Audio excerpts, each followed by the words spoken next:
So ಇವತ್ತು ನಾವು ಈ ಎಕ್ಸಾಸ್ಟ್ ರೀಪ್ಲೇಸ್ ಹೆಂಗೆ ಮಾಡೋದು ಅಂತ ತೋರಿಸ್ತೀನಿ.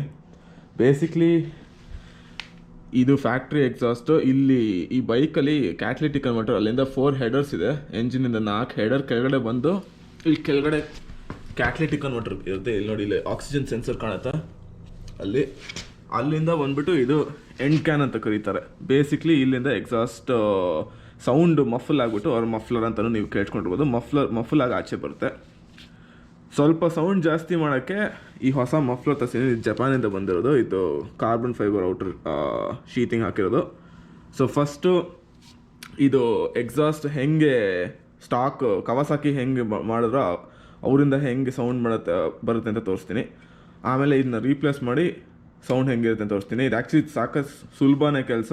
ಇಲ್ಲಿ ಈ ಎಕ್ಸಾಸ್ಟ್ ಹ್ಯಾಂಗರ್ ಬೋಲ್ಟ್ ತೆಗಿಬೇಕು, ಹೀಟ್ ಶೀಲ್ಡ್ ತೆಗಿಬೇಕು. ಹೀಟ್ ಶೀಲ್ಡ್ ಕೆಳಗಡೆ ಇಲ್ಲಿ ಹಿಡ್ಕೊಳ್ಳೋ ಒಂದು ಕ್ಲ್ಯಾಂಪ್ ಇದೆ. ಆ ಕ್ಲ್ಯಾಂಪ್ ತೆಗೆದ್ರೆ ರೀಪ್ಲೇಸ್ ಮಾಡ್ಬೋದು. ಸೊ ಇದು ಕವಾಸಾಕಿ ZX4RR ಅಂತ. ಇದು ಆ್ಯಕ್ಚುಲಿ 400cc ಇನ್ಲೈನ್ 4, 16,000 RPM ತನಕ ರೆವ್ ಆಗುತ್ತೆ. ಸೊ ಇದು ಆ್ಯಕ್ಚುಲಿ ಸಾಕಷ್ಟು ಸ್ಪೆಷಲ್ ಗಾಡಿ. ಇದು 1980s 1990ಸಲ್ಲಿ ಕವಾಸಾಕಿ, ಯಮಹಾ, ಹಾಂಡಾ ಎಲ್ಲ ಡಿಸೈನ್ ಮಾಡಿದ್ರು 20,000 RPM ರೆವ್ ಆಗೋ ಬೈಕ್ಗಳು. ಆವಾಗಿಂದ ಅವರು 600-1000cc ಫೋಕಸ್ ಮಾಡ್ತಾರೆ. ಸೊ ಈ ಬೈಕು ಈ ಕಾಲದಲ್ಲಿ, ಅದು ಇವಾಗ ಎಮಿಷನ್ಸ್ ಕಾಲದಲ್ಲಿ ಬರೋದು ಸಾಕಷ್ಟು ಸ್ಪೆಷಲ್ ಗಾಡಿ.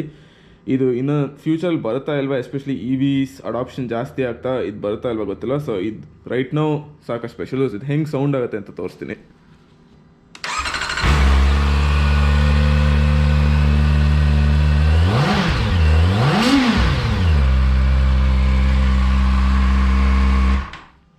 ಫ್ಯಾಕ್ಟ್ರಿಯಿಂದ ಸೌಂಡು ಸ್ಟೇಷನರಿಯಾಗಿರೋ ಗಾಡಿ ಚೆನ್ನಾಗಿ ಕೇಳಿಸುತ್ತೆ, ಬಟ್ ಫ್ರೀ ವೇಲ್ ಹೋಗೋವಾಗ, ಫಾಸ್ಟಾಗಿ ಹೋಗೋವಾಗ ಸ್ವಲ್ಪ ಸೌಂಡ್ ಕಮ್ಮಿ ಅನಿಸುತ್ತೆ. ಅದು ಎಸ್ಪೆಷಲಿ ಬೇರೆ ಡ್ರೈವರ್ಗಳು ಇಲ್ಲಿ ಅಷ್ಟೊಂದು ಗಮನ ಕೊಡೋಲ್ಲ.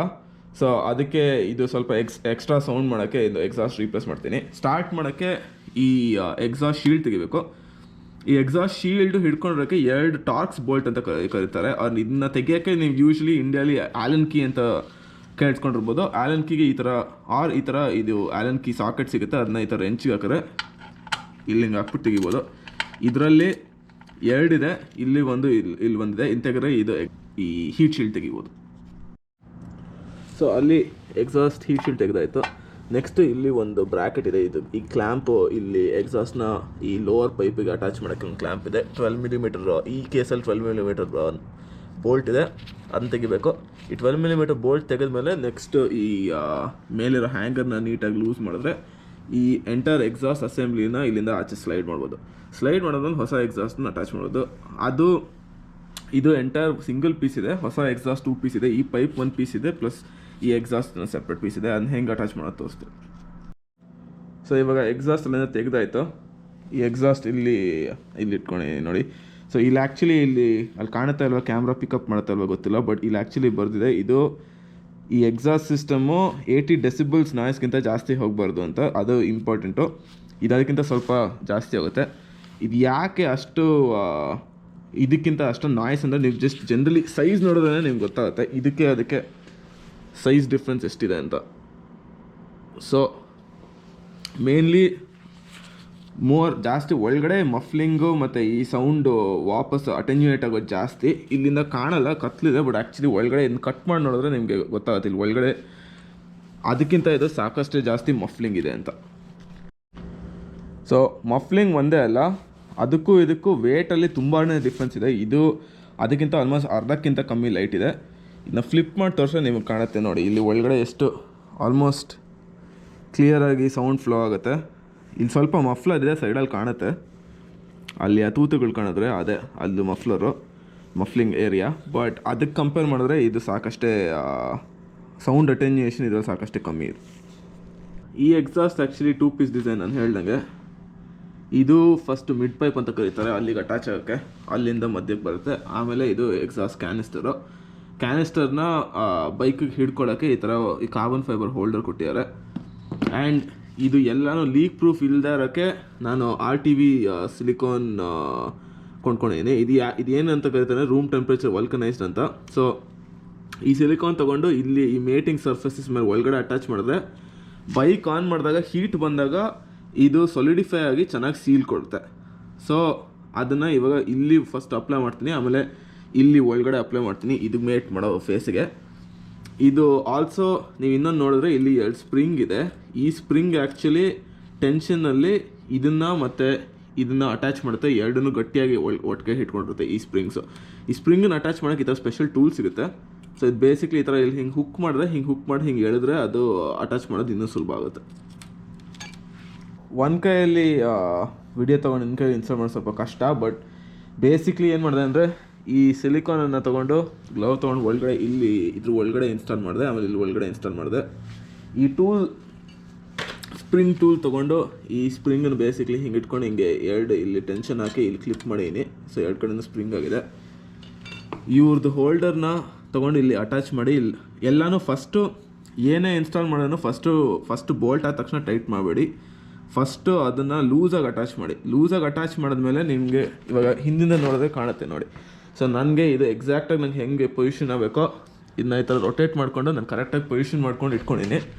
ಸೊ ಇಲ್ಲಿ ನೋಡಿದ್ರೆ ಅದು ನಿಮ್ಗೆ ಕಾಣುತ್ತೆ ನೋಡಿ. ಸೊ ಫುಲ್ ಮೇಲೆ ಕೆಳಗಡೆ ಮೂವ್ ಆಗೋಕ್ಕೆ ಜಾಗ ಇದೆ. ಬಟ್ ನಾನು ಇದನ್ನು ಹೆಂಗೆ ಡಿಸೈನ್ ಮಾಡಿ ಲೊಕೇಟ್ ಮಾಡೀನಿ ಅಂದರೆ, ಇದು ಪ್ಯಾರಲಲ್ ಆಗಿರಲಿ, ಪ್ಲಸ್ ಇದು ಮತ್ತು ಇದು ಪ್ಯಾರಲಲ್ ಆಗಿರೋ ಹಂಗೆ ಲೊಕೇಟ್ ಮಾಡೀನಿ. ಇವಾಗ ಇದು ಮಾಡಾದಮೇಲೆ ಈ ಸಾಕೆಟ್ ತೊಗೊಂಡು ಎಲ್ಲನೂ ಟೈಟ್ ಮಾಡಬೇಕು.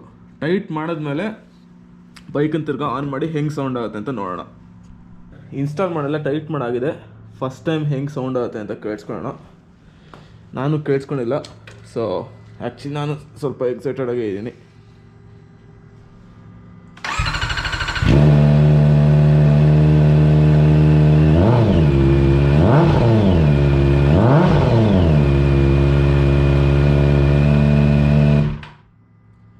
ವಾವ್, ಅದು ಸ್ಟಾಕ್ ಎಕ್ಸಾಸ್ಟ್ಗಿಂತ ಸಾಕಷ್ಟು ಡಿಫ್ರೆನ್ಸ್ ಇದೆ. ಸೌಂಡು ಡೀಪರ್ ಸೌಂಡ್ ಬಂದಿದೆ. ಇವಾಗ ನಾನು ಇದನ್ನ ಸ್ವಲ್ಪ ಐಡಲ್ ಮಾಡಿಬಿಡ್ತೀನಿ, ಎಕ್ಸಾಸ್ಟ್ ಹೀಟಾಗಿ RTV ಸಿಲಿಕಾನ್ ಎಲ್ಲ ಡ್ರೈ ಆಗೋಕ್ಕೆ. ಆ್ಯಂಡ್ ಆಮೇಲೆ ಒಂದು ಸ್ಪಿನ್ ತೊಗೊಂಡೋಗ್ಬಿಡ್ತೀನಿ. ಆಚೆ ಚಳಿ ಇದೆ, ಜಾಸ್ತಿ ಓಡ್ಸೋಕ್ಕಾಗಲ್ಲ ಗೊತ್ತಿಲ್ಲ, ಬಟ್ ಟ್ರೈ ಮಾಡ್ತೀನಿ. ಜಸ್ಟ್ ಒಂದು ಕ್ವಿಕ್ ರೈಡ್ ಬಂದೆ. ಆಚೆ ಕಡೆದು ಇನ್ನೂ ತುಂಬ ಚಳಿ ಇದೆ, ಆ್ಯಂಡ್ ಮಳೆ ಬೇರೆ ಸ್ವಲ್ಪ ಡ್ರಿಸಲ್ ಆಗಿದೆ. ಸೊ ಜಾಸ್ತಿ ಓಡ್ಸೋಕ್ಕಾಗಲ್ಲ. ನೆಕ್ಸ್ಟ್ ಟೈಮ್ ಫ್ಯೂಚರಲ್ಲಿ ಬೇಕಾದ್ರೆ ಇನ್ನೊಂದು ವಿಡಿಯೋ ಮಾಡೋವಾಗ ನಾನು ತೋರಿಸ್ತೀನಿ ಹೆಂಗೆ ಸೌಂಡ್ ಆಗುತ್ತೆ ಅಂತ. ಇನ್ನೂ ಆಲ್ಸೋ ಎಕ್ಸಾಸ್ಟ್ ಇನ್ನೂ ಸೆಟ್ಲ್ ಆಗ್ತದೆ. ಸೊ ಬೇಸಿಕ್ಲಿ ರೈಟ್ ನಾವು ಒಳ್ಳೆ ಟೈಮಲ್ಲ. ಇನ್ನೊಂದು ನಿಮ್ಗೆ ತೋರಿಸೋದು ಮರ್ತೋದೆ, ಆ್ಯಕ್ಚುಲಿ ಇದನ್ನು ತೋರಿಸೋಣ ಅಂದ್ಕೊಂಡೆ. ಸೊ ಇದು ಎಕ್ಸಾಸ್ಟ್ ಬ್ಯಾಫಲ್ಸ್ ಇನ್ಸರ್ಟ್ಸ್ ಮಾಡ್ಬೋದು. ಸೊ ಬೇಸಿಕ್ಲಿ ಒಳಗಡೆ ನಿಮಗೆ ತೋರಿಸಿದ್ನಲ್ಲ 2 ಹೋಲ್ ಇರೋದು, ಆ ಹೋಲಲ್ಲಿ ಇಲ್ಲಿ ಕೆಳಗಡೆ ತೆಗೆದು ಇದು ಇನ್ಸರ್ಟ್ ಮಾಡಿದ್ರೆ ಇದೇನು ಬೇಸಿಕ್ಲಿ ಏನು ಮಾಡುತ್ತೆ ಅಂದರೆ ಬ್ಲಾಕ್ ಮಾಡುತ್ತೆ ಪ್ಲೇಟ್ ಬ್ಲಾಕ್ ಮಾಡಿದ್ರೆ ಎಕ್ಸಾಸ್ಟ್ ಡೈರೆಕ್ಟ್ ಆಚೆ ಹೋಗೋಬಲ್ಲು ಬಂದು ತಿರ್ಗಾ ಒಂದು ಲೂಪ್ ಮಾಡ್ಕೊಂಡು ಇನ್ನೊಂದು ಎಕ್ಸಾಸ್ಟ್ನ ಆಚೆ ಹೋಗಬೇಕು. ಅದರಿಂದ ಏನಾಗುತ್ತೆ ಅಂದರೆ ಇನ್ನೊಂದು ರೌಂಡ್ ಮಫ್ಲಿಂಗ್ ಆಗುತ್ತೆ. ಸೊ ನಿಂಗೆ ಎಷ್ಟು ಸೌಂಡ್ ಬೇಕು ಅನ್ನೋದ್ರ ಮೇಲೆ ಡಿಪೆಂಡ್ ಹಾಕ್ಕೊಂಡು ಈ 2 ಬ್ಲಾಕ್ ಒಂದನ್ನು ಬ್ಲಾಕ್ ಮಾಡ್ಬೋದು, ಅವ್ರು ಇನ್ನೊಂದು ಬ್ಲಾಕ್ ಮಾಡ್ಬೋದು. ಸೊ ಕೇರ್ಫುಲ್ಲಾಗಿರಬೇಕು ಯಾವ ಬೈಕ್ ಮೇಲೆ ಯೂಸ್ ಮಾಡ್ತೀರಾ ಅಂತ. 400cc ಅವ್ರ ಹೈ ಪರ್ಫಾರ್ಮೆನ್ಸ್ ಮೇಲೆ 2 ಬ್ಲಾಕ್ ಮಾಡಿದ್ರೆ ಎಕ್ಸಾಸ್ಟ್ ಫ್ಲೋ ನೆಟ್ಟಿಗಿರಲ್ಲ, ಆವಾಗಿಂದ ಎಂಜಿನ್ ಹೀಟ್ ಆಗ್ಬೋದು, ಪ್ಲಸ್ ಪರ್ಫಾರ್ಮೆನ್ಸ್ ಕಮ್ಮಿ ಆಗ್ಬೋದು. ಎನಿವೆ, ಇದು ಎಕ್ಸಾಸ್ಟ್ ಹೆಂಗೆ ಸಿಂಪಲಾಗಿ ಇನ್ಸ್ಟಾಲ್ ಮಾಡೋದು ತೋರಿಸ್ತೀನಿ. Thank you.